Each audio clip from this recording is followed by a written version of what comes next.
Halo Sobat Bisnis Kocok, we got you bro. Kembali lagi di bedah buku. Kali ini kita masih pada buku Psychology of Money. Kita sudah sampai ke bab 18, yaitu tentang kamu akan percaya apa yang ingin kamu percayai. Jadi di bab ini itu yang menulis itu menceritakan tentang bagaimana masyarakat atau seseorang itu bisa percaya terhadap sesuatu ketika dia sangat ingin percaya hal itu terjadi atau dia sudah mengharapkan hal itu akan terjadi. Ya, itu sering terjadi juga ya di sekitar kita.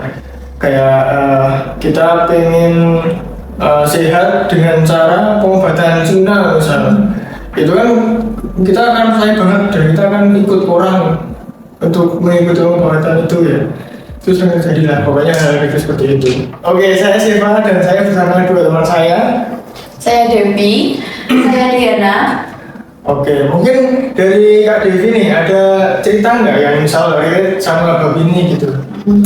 Di bab 18 ini kan menyoroti tentang bagaimana opini-opini orang lain ataupun mungkin dari informasi di media sosial ataupun lainnya yang membuat kita mudah terpengaruh untuk ikut dengan informasi tersebut gitu ya.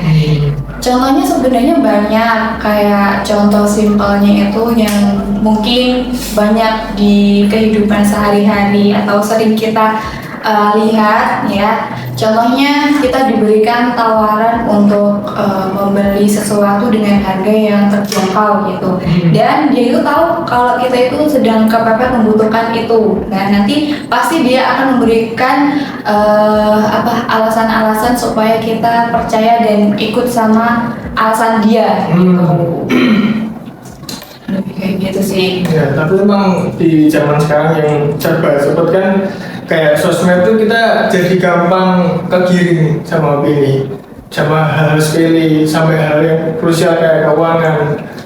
Hal sepele itu ya misal kayak skincare nih, cewek-cewek kan pasti tahu kan di TikTok ada yang sering live skincare ini gini kak, klaimnya kan banyak.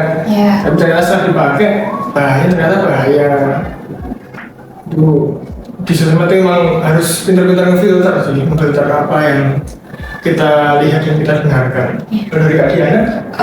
Kalau dari aku di sini kan semakin kita menginginkan sesuatu menjadi kenyataan, semakin besar kemungkinan kita akan percaya cerita atau hal-hal yang melebihkan terus kemungkinan misalnya dari itu. Nah, contohnya sendiri itu mungkin kayak kita butuh uang cepat. Terus ada nih teman kita yang nawarin kayak arisan online. Itu kan biasanya kalau arisan online kan cepat kan. Semisal kita naruh uang gede di situ. Nanti kan kemungkinan besar kita bakalan dapat keuntungan gede juga. Tapi kan kita nggak tahu orang itu tuh terpercaya atau enggak. Jadi kita tuh juga harus memilih-milih informasi lagi dari media sosial yang beredar atau mungkin teman-teman yang udah tahu orangnya itu kayak gitu sih. Ya, karena emang ada beberapa case itu dimana kayak arisan itu dia ngomongnya ini udah amanah banget dan udah diikuti sama selebgram misalnya. Tapi ternyata ya emang penipu aja, bawa uang banyak. Pelakunya ketangkep juga ya, kebanyakan dari pelaku-pelaku itu. Cuma masih banyak praktik-praktik arisan online atau ya itu nyasarinya itu kepercayaan orang-orang yang dia itu udah aku pengen banget belajar nabung. Kan kalau ibu-ibu atau cewek-cewek paling pengen kan, aku pengen nabung, ibu-ibu tuh pakai arisan. Terus kayak arisan enak ini. Yang paling gampang dijangkau. Tapi lagi kalau arisan ya kita harus bisa pilih-pilih lagi untuk ownernya tuh benar-benar terpercaya nggak gitu. Bahkan arisan offline pun ada yang nipu. Makanya kebanyakan yang arisan paling aman tuh menurutku arisan RT RW sih. Ramai banget sih. Jadi yang datang itu pasti dari semua ibu di satu RT itu. Kalau dari aku sendiri itu mungkin ngambil dari sisi investasi ya. Itu pernah pengalamanku sendiri. Dulu pas nyoba buat investasi ke kripto, ke Bitcoin. Jadi kan pengen banget nih pengen belajar trading, pengen belajar investasi, pengen dapat untung banyak dalam satu investasi. Terus langsung lihat di YouTube, lihat baca-baca artikel, terus lihat, wah ini menurut investor ini kripto adalah investasi yang top banget. Ya sebenarnya iya, untuk returnnya itu bagus, cuman karena buat pemula dan nggak riset sama sekali, langsung percaya aja loh, karena pengen belajar investasi dan punya untung banyak, langsung masuk dan rugi.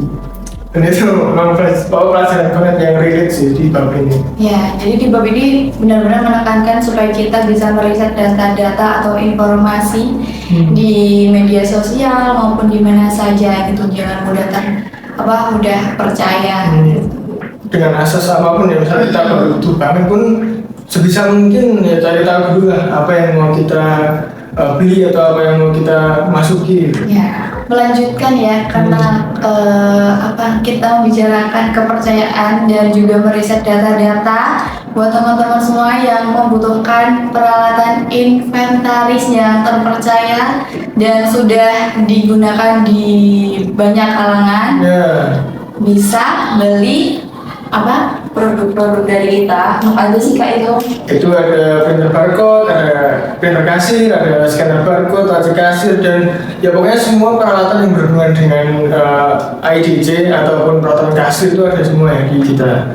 Jadi buat teman-teman yang baru cari investasi dan nggak bodong dan buat jangka panjang, itu bisa banget cari produk-produk di kita, bisa dicek di marketplace atau di toko offline kami yang tersebar di seluruh Indonesia. Oke, sekian udah kali ini. Kocok, we got you bro.